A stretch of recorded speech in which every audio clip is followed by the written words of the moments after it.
Danny. Hey, Kenny, you guys took a 81-79 lead early in the fourth quarter, and from that point on, you were outscored 28-16. How come you weren't able to build upon that momentum early in the quarter? I really wish I had the film. I could watch it real quick, but I think the thing that stood out to me was the offensive rebounds. I think they had 8 offensive rebounds in that fourth quarter, and that's a lot. The rebounding was, I thought we got some good stops, made some good defensive plays, and then we couldn't come up with the rebound. I thought the big one was out of the timeout. We said, man, just we got to get this.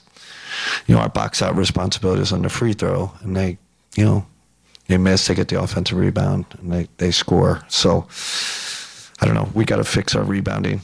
I think that's the main thing. I will say the positive about this: we +3 in the possession game. We gave ourselves a chance. Unfortunately, it was not a night where we shot the ball well. 7 for 32 from 3. That was a factor too. You guys trailed by as many as 14 tonight. You've fallen behind by double digits in 7 of the last 8 games that you played. How come this team is seemingly always fighting an uphill battle? I know, and Danny, not a great start, for that starting group. So, we know the deal here. We got to look at everything. Is there a jolt from somewhere? We just got to look at everything. We tried to change up our coverages, tried to be a little more aggressive to get our mojo going. I don't know what it is with the start of games. I mean, they came out super aggressive, of course, but it's playoffs. So obviously haven't figured that one out. Still back to the drawing board. What are you seeing from James right now? 3 of 13, didn't score in that fourth quarter. Yeah, I feel, on me. He took 2 shots in the second half. I'll put that on me. We tried to, I think the idea in the second half was to push the pace, and try to play quicker and get the ball up the court. And he was doing a great job getting off it. But our offense isn't at a point now, like when him and Don should get off it, it should come back to them at some point. You know what I'm saying? And I felt that didn't, both him and Don, didn't kind of circle back to him. So we got to look at it. We can't have our Hall of Famer taking 2 shots in the second half. I'll take that one. Don was able to get going a little bit more tonight. Kind of what did you see from him, and kind of as far as him and James sort of working together, is there something as far as synergy to get those guys both playing off each other? I mean, we got to get them both going. I thought Don was super aggressive tonight, driving the ball, right? I don't know how many threes he made. I don't care. He was in the paint. He lived in the paint. We talked about a pregame, how important that is for him. I think I'm pretty sure we have more free throws than them. Is that correct? I think so. So I thought we were aggressive to the paint. So that was a positive too. But again, I think Don had a good, his drive rate was higher tonight. Paint rate was higher. JT and Dennis gave you a huge lift there in the second half. Did you have any consideration of maybe closing with them at that point? Thought about it. Yeah. Especially Dennis, another ball handler. And the thing is, when you do that, it's not a great Cade matchup, the way they're set up. So that was, I think it was still a 4 or 5 point game. Kind of wanted to keep the Dean matchup with them or the Max, just keep some size on them. So I was afraid of downsizing because we were getting kind of destroyed on the boards. So, but you could argue offensively, we could have used that. Dennis was really good handling the ball for us.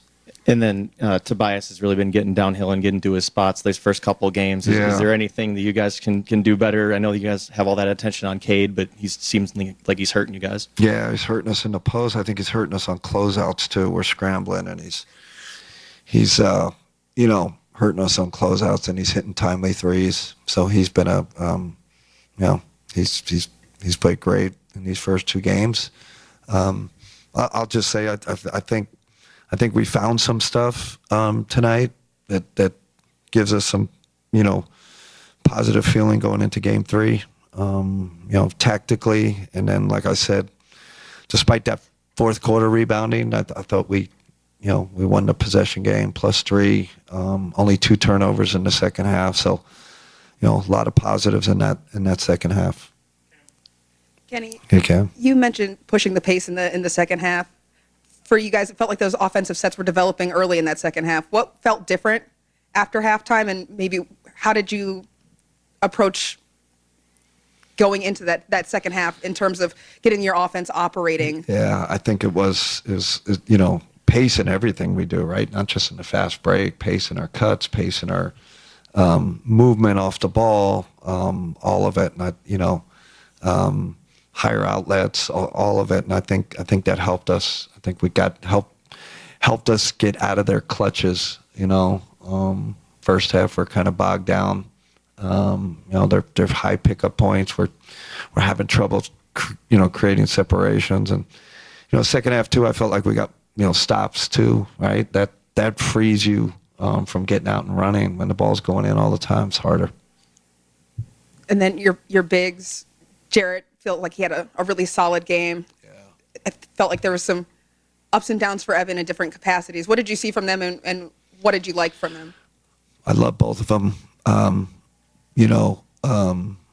Going to keep doubling down on playing those guys, especially together. I just implore both of them to rebound better, right? Like, and it's not just on them. I don't want to put those 8 offensive, but them and the collective. We have to make a commitment to rebound better, and it's just that simple.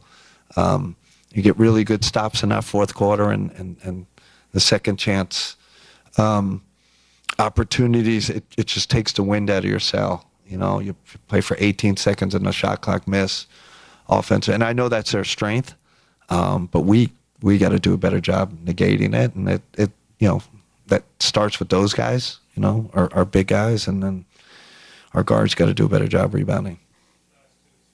In foul trouble, they made a little bit of a run in the third. How did you guys get hold of this one again in the fourth quarter?